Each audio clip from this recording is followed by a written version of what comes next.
नमस्कार दोस्तों, आशीष डहरिया के इस ऑफिशियल यूट्यूब चैनल में आप सभी का स्वागत है। आज हम बात करने वाले हैं ESBI फार्मूला के बारे में। Direct selling ESBI formula. Direct selling में आपकी टीम बहुत तेजी से आगे बढ़ेगी यदि यह फार्मूला बता दिया तो। Direct selling ESBI formula. सबसे पहले यह समझते हैं कि अमीर लोग और गरीब लोग की सोच में क्या अंतर होता है। अगर आप अमीर वाला सोच डेवलप कर लेंगे तो आप भी आने वाले 3 से 4 सालों में अमीरों की कैटेगरी में आ जाएंगे। गरीब लोग पैसे के लिए काम करते हैं जबकि अमीर लोग पैसे लगाकर अधिक पैसा कमाते हैं और यही कारण है कि अमीर दिन प्रतिदिन अमीर होते जाता है। एक मध्यम वर्गीय परिवार के बच्चों का सोचा होता है कि हम पढ़ लिख कर अच्छा जॉब करेंगे ताकि हमारी जिंदगी अच्छे से गुजर सके, जबकि अमीर परिवार के बच्चे यह सोचते हैं कि हम ज़्यादा से ज़्यादा लोगों को जॉब पर रख सकें ताकि हमारे पास ज़्यादा से ज़्यादा पैसा आए। इस दुनिया में 95% लोग एम्प्लॉय और सेल्फ एम्प्लॉय वाली कैटेगरी में आते हैं, लेकिन इनके पास दुनिया का मात्र 5% पैसा ही आता है। और इस दुनिया में मात्र 5% लोग बिजनेसमैन और इन्वेस्टर की कैटेगरी में आते हैं, लेकिन इनके पास दुनिया का 95% पैसा है। जो लोग एम्प्लॉय और सेल्फ एम्प्लॉय वाले कैटेगरी में आते हैं वह एक्टिव इनकम जनरेट करते हैं, और जो लोग बिजनेसमैन और इन्वेस्टर वाले कैटेगरी में आते हैं वह लोग पैसिव इनकम जनरेट करते हैं। अब चलिए इसके बारे में विस्तार से समझ लेते हैं। पहला, एम्प्लॉय यानी कि कर्मचारी। अब यहाँ समझते हैं कि एम्प्लॉय किसे कहते हैं। जिनका काम समय और पैसा दूसरा कोई तय करता है, यानी कि मालिक तय करता है, उसको कर्मचारी कहते हैं। अब यहाँ पर आप यह सोचेंगे कि किसी और का समय कोई और कैसे तय करेगा, तो आप यह बताइए कि किसी भी कर्मचारी को A शिफ्ट में आना है कि B शिफ्ट में आना है, यह कौन तय करता है? मालिक ही तो तय करता है। यानी कि कंपनी का मालिक तय करता है कि कौन सा कर्मचारी किस शिफ्ट में काम करने के लिए आएगा। दूसरा, आपका काम यानी कि आपको कौन सा पोस्ट पर रखा जाएगा। आपको सुपरवाइजर के पोस्ट पर रखा जाएगा कि मैनेजर के पोस्ट पर रखा जाएगा कि हेल्पर की पोस्ट पर रखा जाएगा।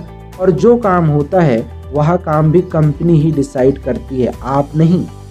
तीसरा, आपको कितना सैलरी दिया जाएगा वह भी आपके कंपनी के द्वारा ही डिसाइड किया जाता है कि कितना सैलरी दिया जाएगा। अगर आपका काम समय और पैसा दूसरा कोई डिसाइड कर रहा है तो इसका मतलब यह है कि आप जॉब कर रहे हैं। अगर आपका जॉब सरकारी होगा तो सरकार तय करेगी, और अगर आपका जॉब प्राइवेट होगा तो आपकी कंपनी का ओनर तय करेगा। Benefit of job. पहला, नो इन्वेस्टमेंट। इसमें कोई भी इन्वेस्टमेंट नहीं करना पड़ता है। जॉब करने के लिए आपको पैसे का इन्वेस्टमेंट नहीं करना है, सिर्फ आपको इंटरव्यू देना है। अगर आप सिलेक्ट हो जाते हैं तो आपको काम पर रख लिया जाएगा। दूसरा, नो रिस्क, क्योंकि इसमें तो आपका पैसा लगा ही नहीं तो आपका रिस्क नहीं है। आप कंपनी को कभी भी बदल सकते हैं, लेकिन इसके कुछ नुकसान भी हैं। पहला, एक्टिव इनकम ही आता है, यानी कि आप जितना काम करेंगे उसके हिसाब से ही आपको पैसा मिलेगा। दूसरा, फिक्स सैलरी। आपको इसमें फिक्स सैलरी मिलेगा, यानी कि आपसे जितना बोला गया है उतना ही मिलेगा। अगर आप 20,000 बोला गया है आपको तो आप 20,000 ही मिलेगा। दूसरा, अगर आप कोई सरकारी जॉब करते हैं तो 1 तारीख को सैलरी मिल जाता है, लेकिन अगर आप कोई प्राइवेट जॉब करते हैं तो 7 तारीख से लेकर 10 तारीख के बीच में आपको सैलरी मिल जाता है, जिसका बजट आप पहले से ही बना कर रख लेते हैं कि इस बार सैलरी आएगा तो हमारा पैसा कहाँ खर्च होगा। यानी कि अगर आप नौकरी करते हैं और आपको फिक्स सैलरी मिलता है तो आप कभी भी अमीर नहीं बन सकते हैं। तीसरा, नो टाइम फ्रीडम, यानी कि आप 8 घंटा या 12 घंटा हर रोज काम करते हैं और महीने में सिर्फ 4 छुट्टी मिलती है। और अगर आप 1 महीने का छुट्टी ले लेंगे तो आपके पास पैसा ही आना बंद हो जाएगा, यानी कि आपको सैलरी नहीं दी जाएगी। यानी कह सकते हैं कि जॉब करने वाले के पास टाइम की आज़ादी भी नहीं होती है। चौथा, नो सिक्योरिटी। आज के समय में नई टेक्नोलॉजी आने की वजह से बहुत लोग बेरोजगार हो गए हैं। दूसरा, सेल्फ एम्प्लॉय यानी कि खुद का रोजगार।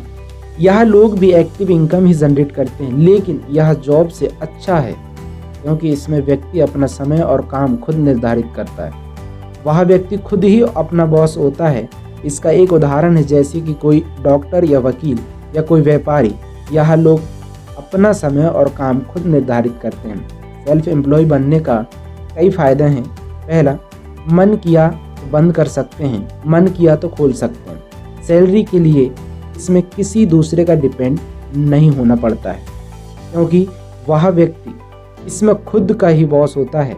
कोई दूसरा उसका व्यक्ति कोई बॉस नहीं होता है। लेकिन इसका नुकसान भी है। सबसे पहला, जब तक आप दुकान खुला रहता है तब तक आप पैसा आता है। दुकान बंद तो पैसा बंद। अगर आप हर रोज़ दुकान नहीं खोलेंगे तो कस्टमर नहीं आएंगे। दूसरा, आपको टाइम फ्रीडम भी नहीं मिलेगा क्योंकि जो काम आप कर रहे हैं उस काम का मास्टर हैं। जब तक आप उस काम को नहीं करेंगे तब तक आपको पैसा नहीं मिलेगा। यानी कि जब तक आप काम करेंगे तब तक ही आपको पैसा मिलेगा। इसमें आपको टाइम फ्रीडम नहीं है। अगर आप एक अच्छे डॉक्टर हैं तो आपके पास बहुत पैसा आ सकता है, और अगर आप एक अच्छे डॉक्टर नहीं हैं तो आपके पास पैसा नहीं भी आ सकता है। यानी कि इसमें मनी फ्रीडम हो भी सकता है और नहीं भी हो सकता है, लेकिन आपके पास टाइम फ्रीडम नहीं होगा। तीसरा, बिजनेस। अब इसमें यहाँ समझते हैं कि बिजनेस क्या है। बिजनेस एक ऐसा सिस्टम है जिसमें लोग आपके लिए काम करते हैं और आपको पैसा कमा कर देते हैं। इसमें आप पैसिव इनकम अर्न करते हैं। इसका कुछ उदाहरण भी है जैसे कि रिलायंस, टाटा। इन्होंने एक सिस्टम बनाया और इनके लिए CEO हैं, मैनेजर हैं, सुपरवाइज़र हैं, वर्कर हैं। यह सब लोग काम करते हैं और इनको पैसा बनाकर देते हैं। अब इसको एक उदाहरण के माध्यम से समझते हैं कि लोग इनको पैसा कैसे कमा कर देते हैं। जियो के लगभग 40 करोड़ से ज़्यादा यूज़र हैं। उन्होंने एक बार 1.75 लाख करोड़ इन्वेस्ट करके जियो कंपनी बनाया। मैं एक उदाहरण दे रहा हूँ। आज के समय में लगभग 40 करोड़ से ज़्यादा यूज़र हैं।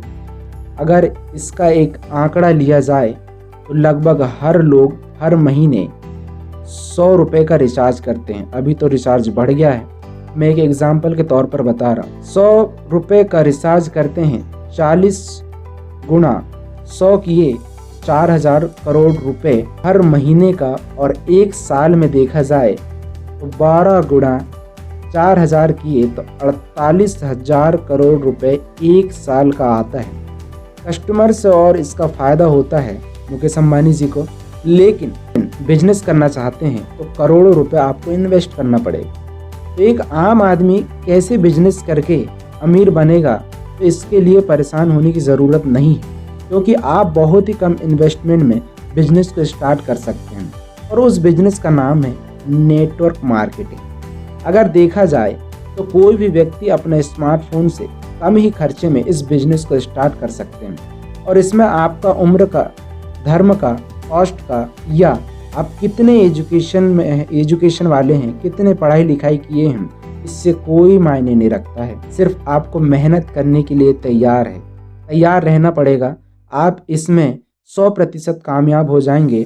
अब यहाँ समझ लेते हैं कि बिजनेस का क्या फ़ायदे हैं। इसमें आपको मनी फ्रीडम है, टाइम फ्रीडम है, आप पैसिव इनकम जनरेट करते हैं, आप एक सल्तनत छोड़कर जाते हैं अपने बच्चों के लिए, अपने परिवार के लिए। चौथा, इन्वेस्टर। यह पैसे से पैसा बनाते हैं। इन्वेस्टर बनकर पैसा कमाने के लिए फाइनेंस की नॉलेज होनी चाहिए और बड़ा पैसा भी होना चाहिए ताकि पैसा इन्वेस्ट कर सके। अब बात आती है कि पैसा को कहाँ इन्वेस्ट कर सकते हैं। शेयर मार्केट में इन्वेस्ट कर सकते हैं, प्रॉपर्टी में डील कर सकते हैं, या बिटकॉइन में इन्वेस्ट करके पैसा कमा सकते हैं। फाइनेंशियल एजुकेशन की ज़रूरत होती है और ज़्यादा पैसा भी होना चाहिए ताकि पैसा इन्वेस्ट करके व्यक्ति रिस्क ले सके। बेनिफिट, इसमें समय की आज़ादी होती है, पैसे की आज़ादी होती है और पैसिव इनकम आता है। अगर कोई व्यक्ति एम्प्लॉय और सेल्फ एम्प्लॉय वाली कैटेगरी में होता है तो वह व्यक्ति बहुत अमीर नहीं बन सकता है। अगर अमीर बनना है और समय की आज़ादी चाहिए, पैसे की आज़ादी चाहिए, तो बिजनेस और इन्वेस्टर वाली कैटेगरी में आना ही पड़ेगा। नेटवर्क मार्केटिंग में एक ऐसा विकल्प है जिसके जरिए कोई भी व्यक्ति अपना पावरफुल डाउनलाइन और एक मजबूत टीम बिल्ड करके वह व्यक्ति भी अमीर बन सकता है। लाइफ में टाइम फ्रीडम और मनी फ्रीडम पा सकता है।